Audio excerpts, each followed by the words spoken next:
Like, I don't like conflict, but this burden on my heart is so heavy because I know what it is, because I was in it deep. And you can't separate the two, you guys. You cannot do yoga, period. You can't plug Jesus into it.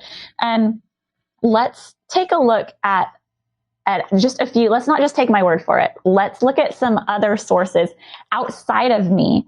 I'm going to tell you 3 different sources outside of me that are going to surprise you a little bit, I think. The first one is from a religious studies scholar. Her name is Candy Gunther Brown. She is a brilliant religious studies professor at Indiana University, did all of her undergrad all the way up through her doctorate at Harvard.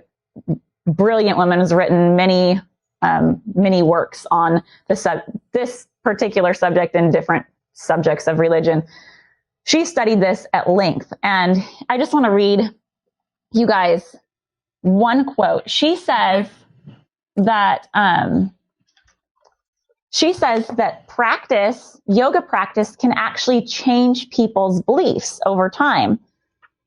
This is because it's a spiritual practice, and that I'll explain more a little bit about that too. Listen to what Candy Gunther Brown, this professor of religious studies, says.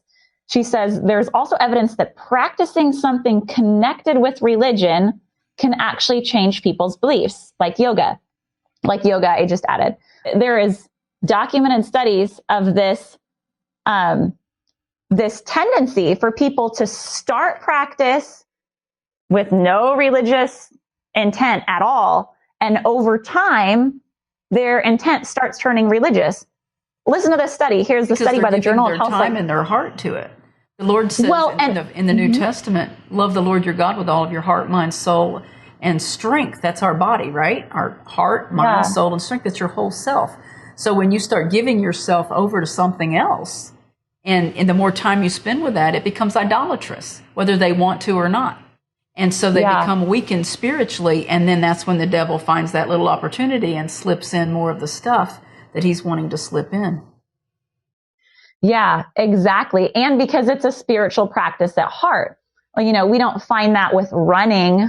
Right. People don't start running for perceived health benefits and then change their intent to spiritual, because it's not spiritual at its core. Right. People don't do that with swimming or racquetball or any other non-spiritual activity, because it's not spiritual. This only happens because yoga is a spiritual practice. Listen to this study by the Journal of Health Psychology. So this is a completely secular, scientific, like really reputable scientific journal, completely secular, did this study.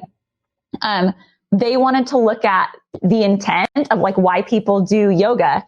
And they found in this study that most people start yoga for exercise and stress relief. Others cited other things like flexibility and whatnot. But those are the 2 major reasons why people cite why they do yoga, for exercise and for stress relief.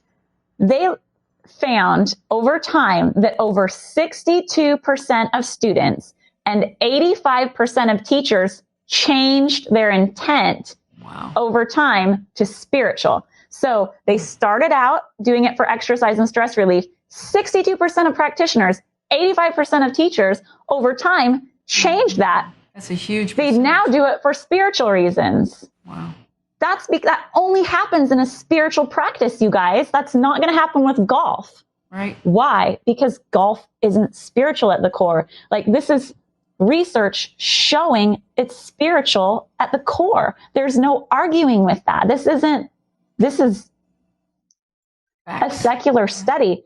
I also have, if you're not going to listen to me or a religious professor of religious studies, or even a secular journal, I also have information from a guru, and lots of gurus will say this exact same thing. But here's just one of them. This is a quote from Manju Jois, the founder of,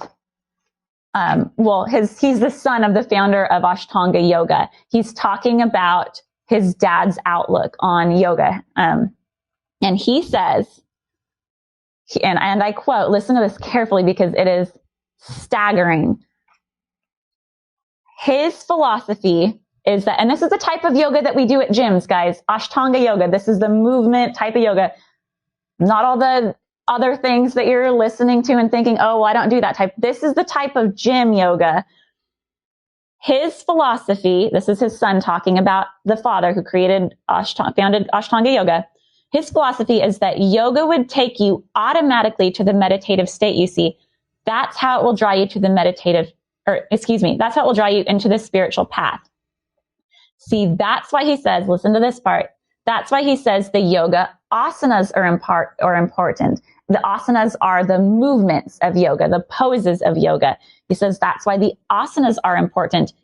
You just do it. Don't talk about the philosophy. 99% practice and 1% philosophy. That's what he taught. I'm still quoting.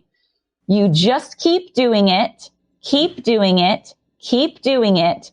Then slowly it will start opening up inside of you. That's from a guru who founded Ashtanga yoga. He's saying, don't talk about what's underneath it. Just keep doing it. Just keep doing it. Just keep doing it. That's what's going to open it up. That's what's going to activate the spirit. I mean, doesn't it sound like a quote that a demon or Satan would say? Just keep doing it. Just keep doing it. Don't worry about the effects. Don't worry about where it comes from. Don't talk about it. Just keep doing it. Don't worry about what consequence you're going to pay. Just keep doing it. That's just a demonic voice. But I'm sure he's blinded too. He thinks he's helping people too. Sure.